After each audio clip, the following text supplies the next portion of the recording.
Why do you think why people fail? What do you see based on your experience?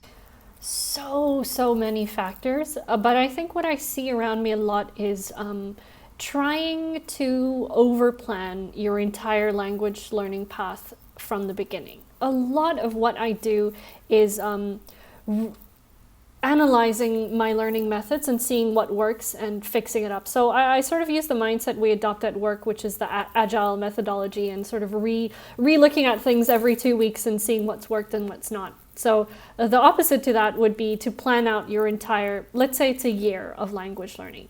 And you say, it's January right now, and in December I want to be able to speak at this amount, so I need this textbook and this app, and I need to do, and you're spending so much time planning something out, but you don't even know what the experience is going to be like.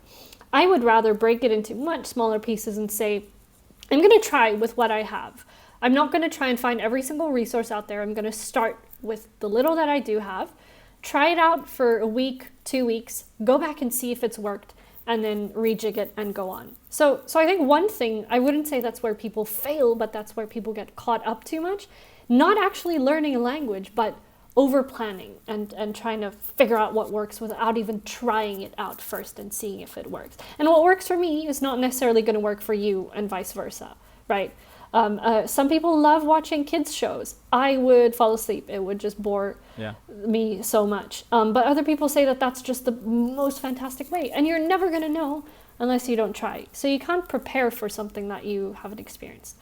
And then the other thing is comparing yourself to, like, you're on page 1 and you're looking at someone's page 100 and you're like, I can't do this. How are they so ahead of me? But you don't see the time and effort that goes in behind that. So I guess that ties into a similar thread. Like you think and you compare too much, but you're not actually sitting down and getting the learning in. Yeah, for sure. I had this experience yesterday. It was my mother-in-law and my partner. They had a little discussion. As I was mentioning, she's studying Russian at the moment, and mother-in-law obviously is a native Russian. And then they had a little conversation, and my partner was very proud with her progress. And then the mother-in-law was saying that, well, what are you going to say now? You don't know words like a hammer or the toolbox or something like. It's basically something like that. Yeah. Basically making my partner feel that, okay, how can I have the whole language when I'm just starting? It's not possible. And so many people look at that like that, and it needs to be perfect right away. So it's this weird dissonance, right? So how do I start with step 1 and have the whole thing right away? Yeah. Like my dear mother has this, for example. She's learning Spanish at the moment with Speakly as well. And she's like, oh, okay, I don't want to study things that I don't know. Because when I study things that I know, it makes me feel good. And then I'm talking to her like, okay, how are you even going to study anything if you're studying only things that you know? She has like 100 words in Spanish, and she's always repeating those.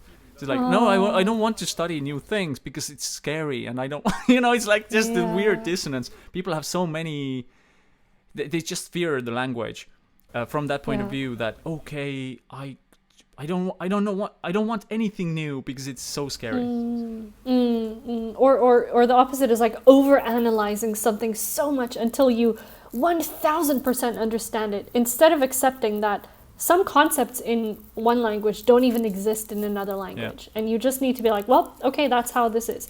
I'm not going to say who, but a family member of mine was trying to learn Japanese, and they spent so much time trying to break down the grammar that went behind a phrase. Instead of just approaching it in a chunking method and saying, well, this phrase means this. Yeah. They were like, what does this first word mean? What does the second character mean? I need to understand. And they're not really great at Japanese now because they were nitpicking and looking at it under a microscopic lens instead of just saying, oh, well, that's the phrase, that's how you say it, got it. You don't need to overanalyze it. That comes much later when you're understanding advanced nuances of grammar. When you're a beginner, I think it's much better to just do chunking and phrases like, this is how you say ABC, I'm just going to take it as it is. Exactly, but it's understandable because we have been programmed like that with the grading system and stuff like that, right? Yeah. Because I had this fun experiment with one school leader here in Estonia. I told to him that, okay, next year, I think he's going to do it, by the way, it's crazy. But I said, with all your language teachers, please tell them to only mark in green what was correct in the tasks, and not in red what was incorrect. Yeah. So what will happen is 80% will be green, and the people will be like, "Oh, 80% is green. What the hell?" And then we are starting to program people, being like, "Okay, 80% was green. What's happening?" And I love that. And basically just reprogramming towards success, then programming towards negatives. But it's understandable if you're programmed for 12 years into just noticing mistakes. Yes. You are going to look into being perfect. For sure. But this is going to hinder you, which is the craziest kind of mind-boggling situation ever. But it's understandable. That's how the system goes. But it's changing pretty rapidly, I think. Yeah. Yeah, something that my friend Mark Bogart and I were discussing in a recent video of mine is that language learning is really humbling. Because if you have adopted this mindset, like you said, of looking out for mistakes your whole life and needing to shove all of that off and start learning a new language from a different mindset, it's humbling because you're changing the way you think. You're letting go of stuff you used to fully believe in, and you're starting from scratch again. You're becoming a baby in the language. You're not able to communicate the thoughts that you have. And it does take, I think mindset is a very overlooked part of language learning. It's not just technique. Yeah. It's really your mindset. Yeah, for sure. Just forgetting the hindrances. Just like how to be a blank tabula rasa, how to be a blank page, and going into the process, and then just like, so all Speakly users out there, just forget everything. So I will sound like Eckhart Tolle now. It's just like, be in the moment. There is only the present moment. It's like, just don't forget the past, forget the future. Just like, yeah. I've always wanted to do that. Okay, now I think after that I'm going to read in some meditations. This attached to this little video, here as well. We're all Speakly users of forgetting the past hindrances and just letting go. Be mindful. Yeah, it's so funny you say that. I was really stressed this morning and I went to buy some toast, and I was thinking ahead of like what I need to do today and in my week and my future, and I'm like, no, be mindful. All I need to think about is the toast in my hand and the next step I'm taking. So the whole route on the way back home, I'm like, toast walking. And I was like trying to be mindful. It's so funny that you bring that up now. Yeah, exactly. So everybody in their studies as well, just being mindful. I have one friend who is a philosophy doctor. You can be a doctor in philosophy. That's perfect.